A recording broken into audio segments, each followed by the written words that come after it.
गे मिथिला के छोरा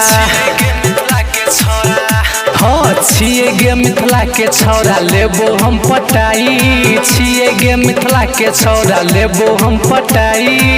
देबो रे छौड़ा तोरा बजर गिराई देबो रे छौड़ा तोरा कोढ़ी फुटाई हाथ लगावला करे छे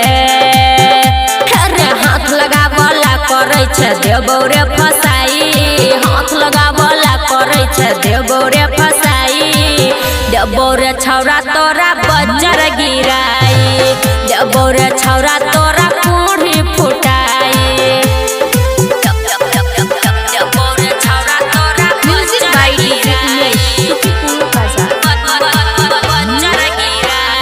हमरा छुआ लागी छौड़ा करे छे बहाना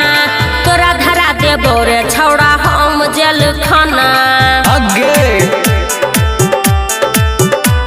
रे हमरा छुआ लागी छौड़ा करे छे बहाना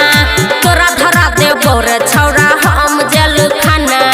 लक्के भागी जेबो तोरा गई लक्के भागी जेबो तोरा लेबो अपनाई देबो रे छौड़ा तोरा बजर गिराई देबो रे छौड़ा तोरा कोढ़ी फुटाई